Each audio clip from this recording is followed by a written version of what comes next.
What's up, guys? My name is Wes. This is Piece Parts, and in this episode, we're finally installing the lights into the housing, and I'm going to show you how I do that, and we're going to go from there. So, let's get into it.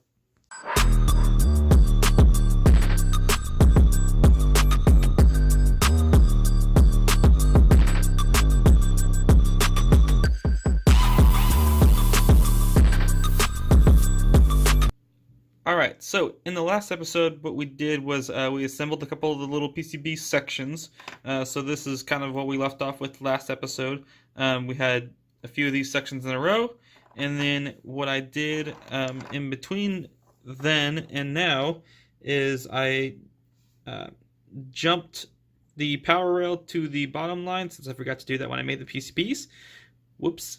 And then I connected the power rail from each PCB over to each other, wired out the outputs, and grouped the ones together that would be with the running light, and then wired all the running light outputs together as well by just jumping those from board to board. And then all the little connections in between here were just hard connections, so it gave it a little bit of rigidity. But then what I did is, well, I'll show you that in a second. So I took the boards as they were here, and you may remember this right here, the 3D printed. This was my prototype. Chopped all the wires off, so this was kind of difficult to do because there was quite a bit of time and effort into this, but that's what prototyping is about. So we got rid of that. Got rid of the, we combined the new PCBs and connected to Gizmo and everything. Came up with something like this. So what I did here, get to it here. This black wire jumping from board to board, that is the running light signal that is carried throughout the whole panel. And then the, let's see if I can get to it here, the little jumpers behind there. So that little guy right there jumps the power rail from this board to this board. That way they all share the same common power, which is that red wire coming off right there. And then all my black wires are the outputs. On this one, I did different colored for the outputs to kind of help myself keep it straight. It's not too hard to keep it straight when you're just going from here to there. It's pretty simple, so I just went ahead and kept them all black. Just, I don't know, because it was easiest. Anyway, then after that, what I did was I laid out the boards the way I wanted them, and they're going to kind of be the way I wanted them when I jumped the power rails. When I jumped the power rails, when I was soldering all that together, I stuck one line of the LEDs into one of the 3D printed boards. This was an extra one for the other side, basically. And so I stuck them in there to get my spacing all across, just to make sure I had the boards all parallel and whatever.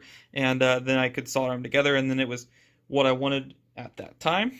And then what I did was I took a piece of 1/2-inch aluminum, I think it's like just under 1/8 of an inch thick, maybe 083 wall, and or sorry, 083 thickness, and bent that to the shape of the housing, which is why this little flange right here and this side's kind of twisted at an angle, and drilled a couple holes in that, drilled a couple holes in the housing, and then I took some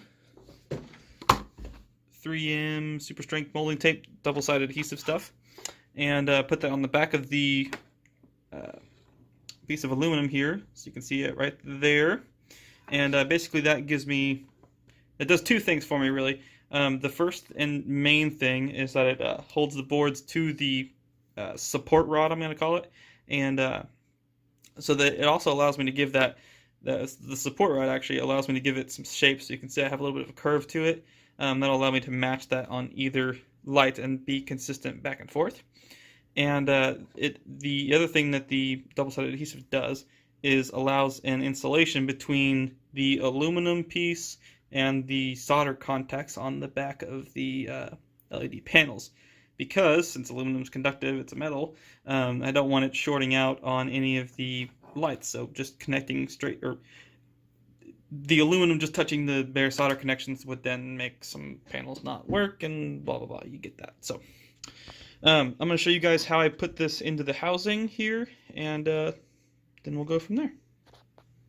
Alright, so what I'm going to do with the housing and the light and everything is I'm going to bundle up the wires here, and I've removed the little plug that I made for right here. I'm going to make a new plug, hopefully to house the wires, maybe put a grommet through to keep the wires together and sealed, most importantly. So if I shove the wires through there,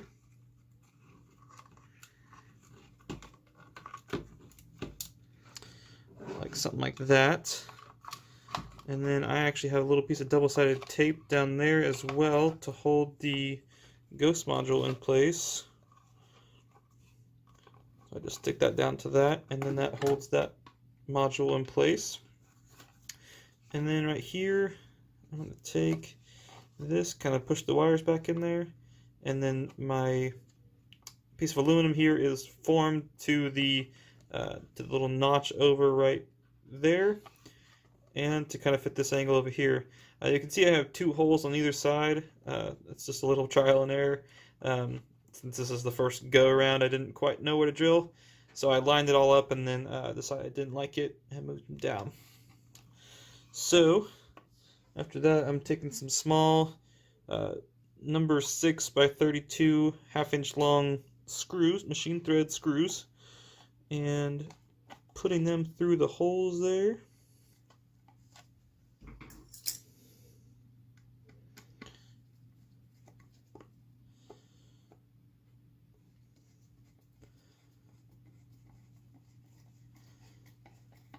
So my hole's actually really pretty tight here, so I've actually been able to just screw them in place and it holds it in there really solid.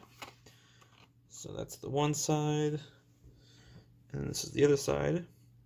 And actually, what I have done and what I will do is, even though these holes are kind of threading themselves into place, I'm going to go ahead and put a nut on the back side and tighten them down real good so that it doesn't try to back off with all the vibrations and stuff in a car.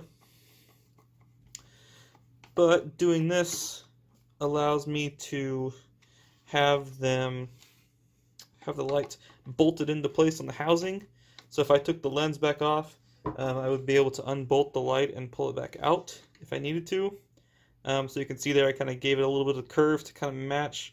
I tried to kind of match more so the bottom edge here than the top edge, or kind of split the difference there. The light starts like this and then kind of twists forward as it curves around. It's a really strange shape to try to replicate, so I think that's a pretty good shape as it is there. And then you can see I got it more or less centered from top to bottom there. You're never going to really see it straight on unless the car's like really far away. So, and most of the hardware over here and over here as well, I can paint black, but most of it won't really be able to be seen, especially if the lens is tinted.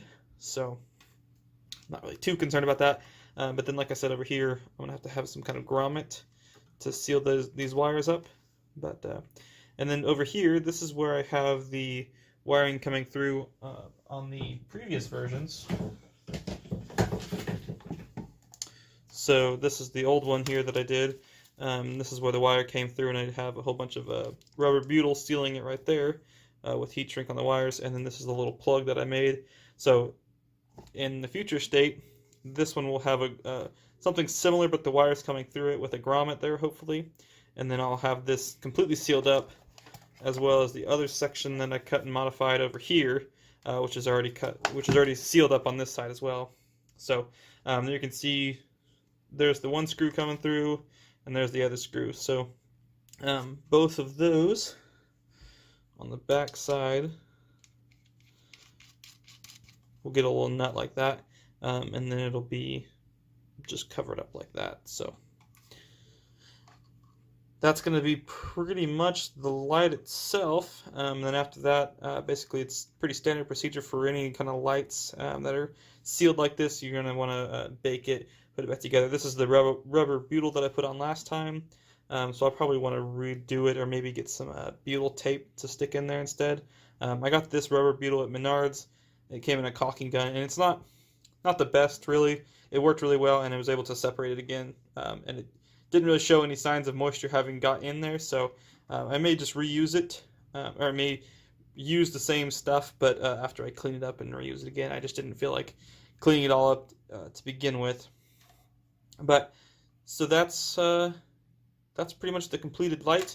I'm waiting on some more LEDs to come in so that I can do another panel and get this side torn apart and put together. This is obviously my driver's side, and I already have the passenger side made then. So that's basically the housing right there. Boom.